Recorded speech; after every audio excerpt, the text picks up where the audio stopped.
What's up, Firestarters? Coach Ian here. For those that are new and may have forgotten, I'm a fitness coach here in San Marcos, California.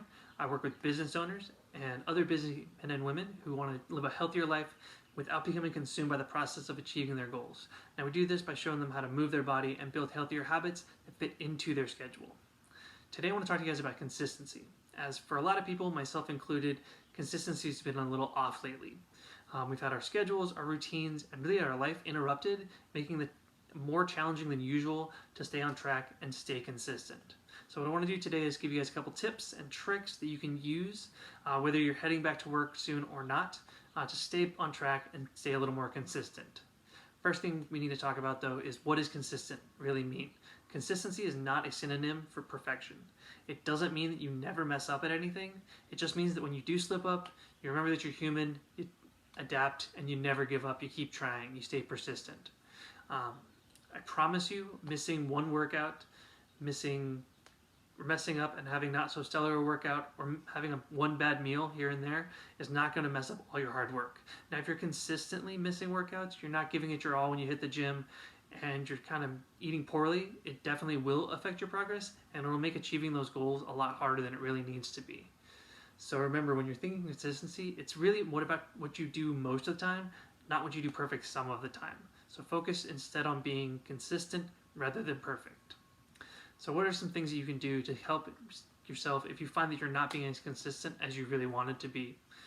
So the first thing is going to be to start small and build. Now, I've talked about in the past, and I repeat it all the time, stacking those victories. So you want to start small.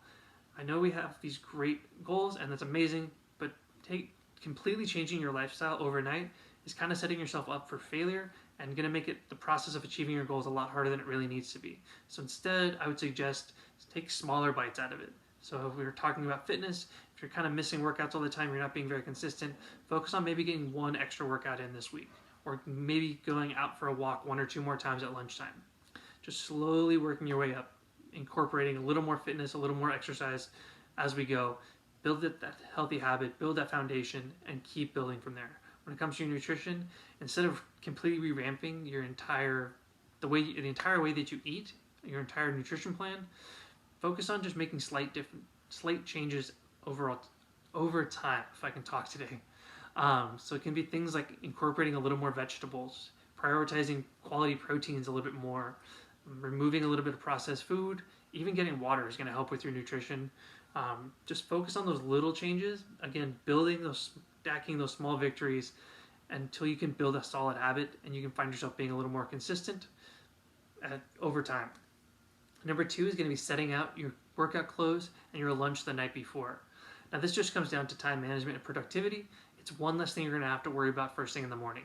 If rather than digging through and trying to find your workout shoes and where's my towel and where are my pants, probably interrupting your spouse who's trying to still sleep if you're like me and get up super early, set everything out either on the bathroom counter or wherever it is you put your clothes, or if you're not somebody who works out first thing in the morning and you're going to work out maybe later in the day at lunch or after work, pack the bag away with your workout clothes.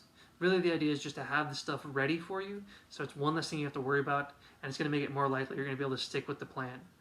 Same thing goes with nutrition. If you pack your lunch the night before, it's one thing you got to worry about in the morning. You also don't have to worry about it at lunch. You already know what you're going to do or what you're going to eat when it comes to the middle of the day and you're hungry. So pack the lunch, have it set out, so you can just grab it and go first thing in the morning. It's going to help you stay a little more consistent. Same thing with your workout clothes. Number 3 is going to be planning your meals. Now, it's completely up to you how detailed and how nitty-gritty you get down on this one. It can be something as simple as just kind of planning out the next day. Hey, I'm going to eat this, what I'm going to eat for lunch, this what I'm going to eat for dinner, this what I'm going to eat for breakfast. You can get all the way and plan out down to the letter exactly what you're going to eat every time. I've seen people be successful with creating kind of a menu idea. So deciding what you're going to eat for breakfast, lunch, and dinner throughout the week. It's going to make it easy, and then sticking that list up on the fridge so it's somewhere you can see. So then it's just like going to a restaurant. You walk up to the fridge. Hey, it's breakfast time. I'm going to eat this. It's dinner time. I'm going to eat that. It makes it easier when you're shopping because you know exactly what ingredients you need. You're not trying to throw things together, although sometimes you do come up with some amazing food when you do that. It also makes it stressful. So planning out what you're going to eat is going to save you on stress, Instead of having a million different options, not being able to decide what you want to eat, you're going to be able to just pick from those 5 or 6 things when it comes to dinner time or lunchtime or whatever. So plan your meals out. Taking it a step further is going to be planning out your next day the night before. Now, I know a lot of people try and plan the day of. You're setting yourself up for potential pitfalls. If you plan it the night before, you have a better idea of what you need to achieve the next day. It gives your brain a chance overnight to kind of think about any problems or pitfalls you might have, come up with some solutions while you're sleeping. But it also just makes it easier to plan in and make sure you're hitting everything you're supposed to hit, rather than trying to do it all on the fly. Again, just like with planning your meals out, it is up to you how detailed you get to it. You can go hour by hour, minute by minute, or you can just have a general to-do list, whatever works best for you. But you do want to kind of have a battle plan of what the day's going to look like, because generally speaking, the night before, you know when you're going to have to work, what appointments you're going to have, are you going to have to pick the kids up from anywhere, what time is lunch going to be, all that kind of stuff. So kind of get a game plan for the next day.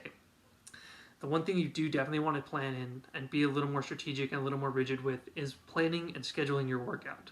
Now, if you're someone who works out first thing in the morning, awesome. If you're more of a lunchtime person or an after work, great too.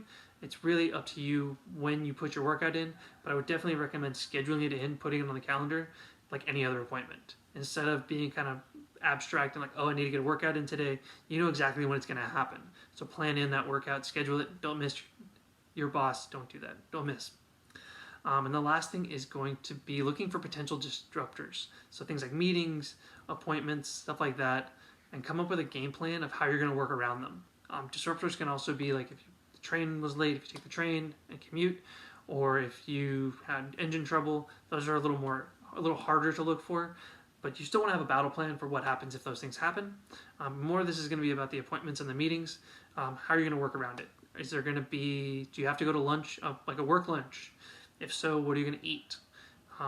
If you're going to have to maybe miss your workout, look for those disruptors, those things that are going to potentially take you off course, make you a little less consistent, and come up with a game plan for how you're going to get around those. So those are just a couple simple things that you can use to help yourself stay a little more consistent, set yourself up for success. Really what it comes down to, and I want you to remember the big message here, is that consistency is not perfection. You're going to mess up, you're a human, so when it happens, be kind to yourself, don't get too down on yourself, don't dwell on it too long. Look at why you weren't consistent, take a step back, be a little more analytical and not less emotional. I know it can sometimes be a challenge, but look at why you weren't as consistent as you wanted to be, make the course corrections you need to, adapt, and then execute.